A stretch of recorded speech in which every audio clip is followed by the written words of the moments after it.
Comparecimento de secretário de Estado e demais autoridades, artigo 229 a 232.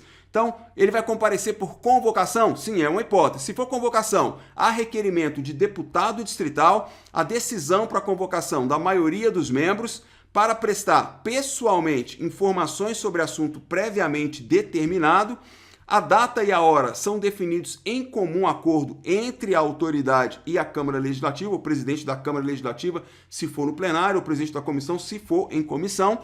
O prazo para esse comparecimento é prazo não superior a 30 dias, então tem que comparecer dentro de 30 dias. Falta mais informação ali, vai aparecer já já. A iniciativa, não atendimento à convocação e imediata instauração do processo legal cabível. Quando a iniciativa for da autoridade, então isso vai ocorrer em entendimento com o presidente da Câmara Legislativa ou a presidência da comissão a que for comparecer. E vai comparecer para expor assunto de relevância lá da sua pasta, da sua secretaria. Então, assunto de relevância é o mais importante aí. Artigo 233. A Câmara Legislativa reunir-se-á em comissão geral toda vez que perante o plenário comparecer secretário de Estado. Então, é secretário de Estado? Comissão geral em plenário, a gente já estudou isso no módulo 4, quando falamos das sessões da Câmara Legislativa. Em qualquer hipótese, a presença do secretário de Estado e demais autoridades no plenário não poderá ultrapassar o horário normal de sessão ordinária da Câmara Legislativa. Comparecimento de secretário de Estado e demais autoridades. Então, olha lá, uso da palavra, a exposição, a fala. Então, o expositor, o secretário de Estado ou autoridade, vai ter uma fala inicial. Quando ele for convocado, o tempo é de até 30 minutos, prorrogáveis por mais 15. Veja que o regimento diz prorrogável por mais 15, que equivale à metade. Agora veja no caso de comparecimento espontâneo, quando ele vem por iniciativa própria. O tempo de uso da palavra para sua exposição, sua fala inicial é de 40 minutos. E aí diz o regimento prorrogáveis pela metade. Metade de 40, 20. Veja que o regimento usa terminologias diferentes. Quando é convocação, ele diz 30 minutos prorrogáveis por 15, que equivale à metade. Quando é comparecimento espontâneo, ele diz 40 minutos prorrogáveis pela metade, que é 20 minutos. Interpelações. Os deputados inscritos vão poder interpelar o secretário ou a autoridade que tiver comparecido por até 10 minutos. O autor do requerimento vai ter um tempo a mais, 15 minutos, e vai ter preferência se for o caso de convocação. Resposta pelo convocado.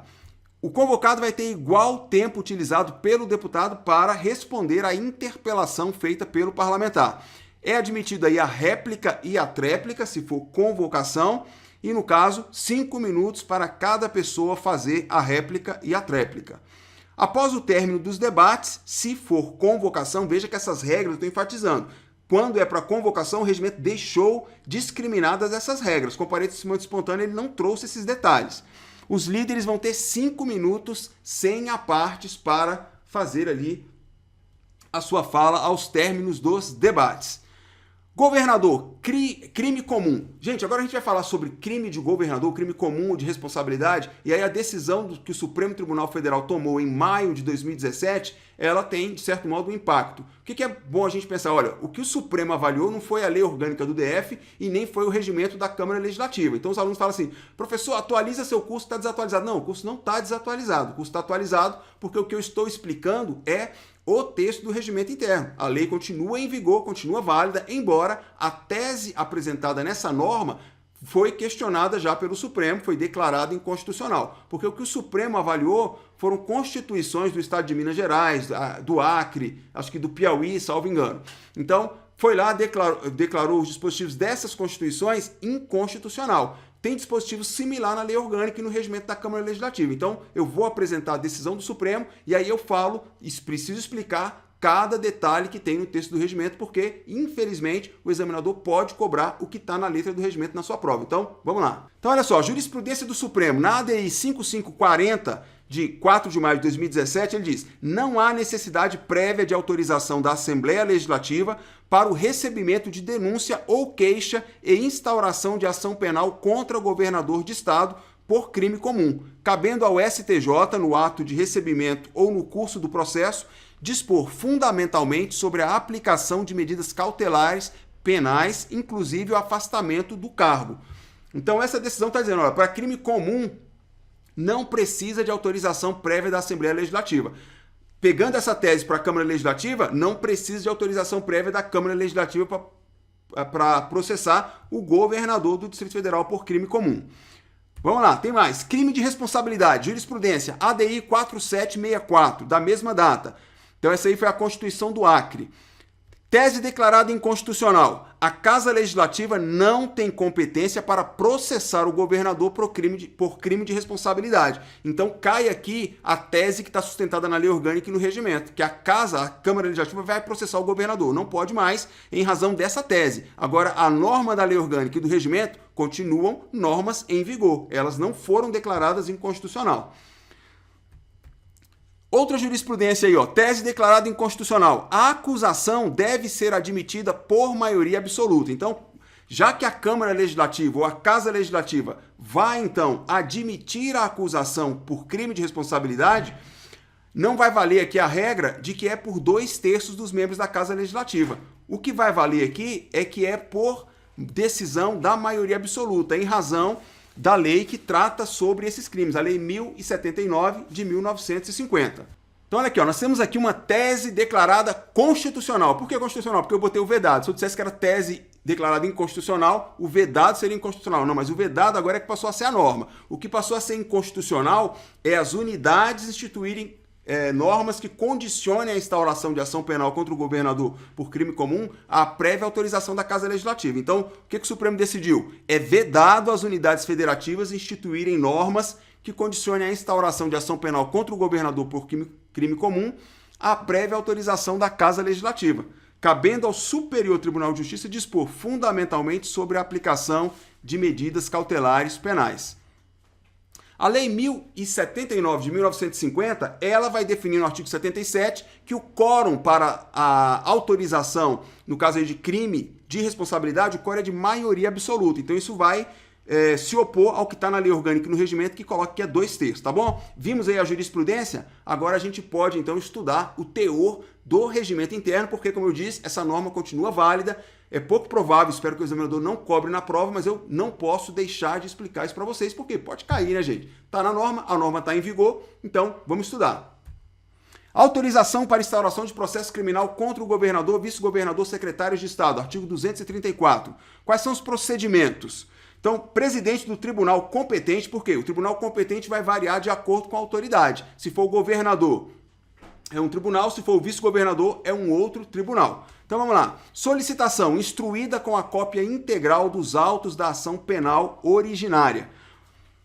Presidente da CLDF, ele vai fazer o despacho. Esse despacho vai mandar a matéria para a CCJ, e aí depois disso a CCJ vai então acusado ou procurador vai apresentar, ou seja, vai abrir um prazo para defesa prévia. Então o acusado ou o procurador vai apresentar no prazo de 10 dias a defesa escrita e trazendo ali a indicação de provas. A comissão vai então realizar diligências, a instrução probatória vai emitir o seu parecer, ela tem o prazo de 10 dias para emitir o parecer e na sua conclusão ela vai concluir pelo deferimento ou indeferimento ali da acusação. Vai fazer isso por meio de um projeto de decreto legislativo, porque se ela autorizar, vai ter efeitos externos. Então é matéria de competência privativa com efeitos externos, decreto legislativo. Esse decreto vai ser lido no expediente, vai ser publicado no Diário da CLDF e vai ser distribuído em avulsos.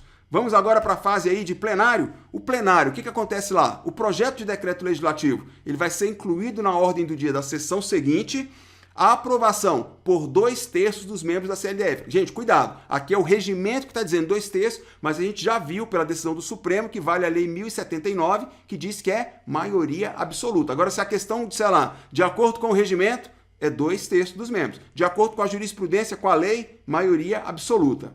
Decisão da CLDF. O presidente da CLDF comunica ao presidente do tribunal a decisão que foi tomada pela Casa e tem para isso o prazo de 2 dias.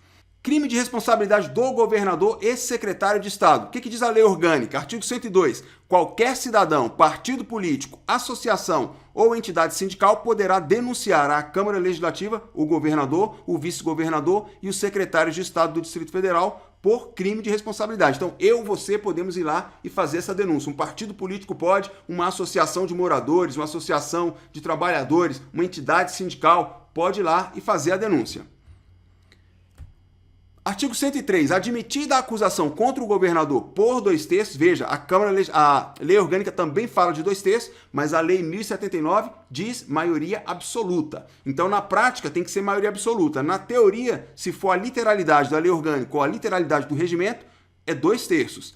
Será ele submetido a julgamento perante o Superior Tribunal de Justiça nas infrações penais comuns ou perante a própria Câmara Legislativa nos crimes de responsabilidade. Então, ou seja, na jurisprudência do Supremo não cabe mais ao órgão legislativo julgar. Então, essa disposição, a tese aqui está contrária à tese que o Supremo defendeu, mas a letra do regimento ainda prevê que o julgamento será feito pela Câmara Legislativa. 107. Os secretários de Estado do Distrito Federal serão, nos crimes comuns e nos de responsabilidade, processados e julgados pelo Tribunal de Justiça do Distrito Federal e Territórios, ressalvada a competência dos órgãos judiciários federais. Lembra que eu falei lá que o tribunal competente era diferente para cada caso? Então, governador, Superior Tribunal de Justiça, os secretários de Estado, Tribunal de Justiça. Artigo 235. Crime de responsabilidade do governador, vice-governador, secretários de Estado e procurador-geral. Os procedimentos, quais são?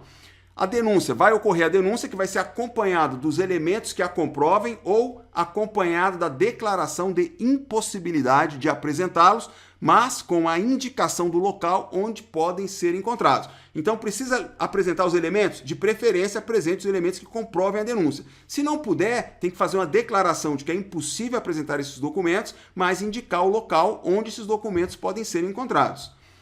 Se fatos narrados configurarem crime de responsabilidade, vai haver um despacho aí do presidente para a CCJ e também para a comissão de mérito.